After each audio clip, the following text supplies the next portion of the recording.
रात के 12 बजे की ट्रेन में सब लोग अचानक मोबाइल की घंटी से जाग उठे। गुस्से में बड़बड़ाहट भी शुरू हो गई।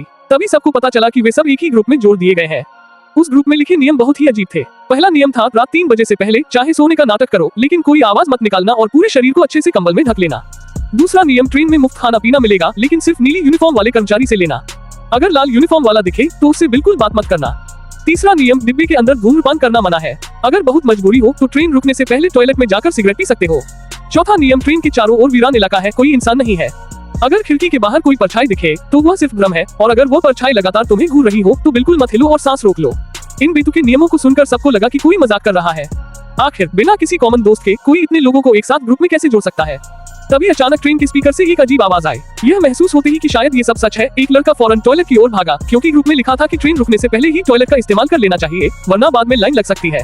लड़का जैसे तैसे निपटकर बाहर निकलने ही वाला था कि उसे एहसास हुआ कोई पीछे से उसे घूर रहा है। दिल जोर जोर से धड़कने लगा, लेकिन हिम्मत करके उसने धीरे धीरे पीछे मुड़कर देखा। खिड़की के बाहर एक काला साया तैर रहा था, जिसकी आंखों से लाल अजीब सी रोशनी निकल रही थी और वह उसे घूर रहा था। बाहर से कोई दरवाजा खटखटा रहा था, लेकिन लड़का डर के मारे चुप रहा और बिल्कुल हिला नहीं। उसे याद आया कि नियम में लिखा था मत हिलो और सांस रोक लो। लगभग 1 मिनट तक सांस रोके रहने के बाद वह साया अचानक गायब हो गया। लड़के ने राहत की सांस ली और दरवाजा खोलकर बाहर निकला।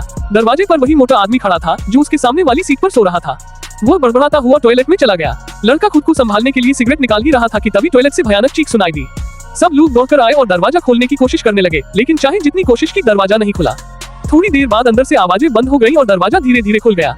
अंदर सिर्फ खून और अजीब सी दुर्गंध थी। मोटा आदमी गायब था। लड़के की पेशानी पर पसीना आ गया। उसे यकीन हो गया कि उस आदमी को वही काला साया उठा ले गया। अब जान बचाने के लिए उसे बिल्कुल वैसे ही करना होगा जैसा ग्रुप में लिखा है। उसने घड़ी देखी, रात के 1:20 हो चुके थे। तुरंत कंबल में घुसकर लेट जाना ही ठीक था, लेकिन उसके सामने वाली बर्थ अभी खाली थी।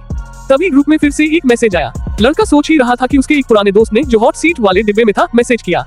उसने लिखा कि अभी अभी अनाउंसमेंट हुआ है कि हॉट सीट वाले यात्रियों को उतरकर दूसरी ट्रेन पकड़नी है, और उसने लड़के से कहा कि उतरने के बाद फोन करना। लेकिन अजीब बात यह थी कि स्लीपर डिब्बे में ऐसा कोई अनाउंसमेंट नहीं हुआ था, और यह जगह तो सुनसान जंगल जैसा था। यहाँ स्टेशन कहाँ से आ जाता। लड़के को शक हुआ।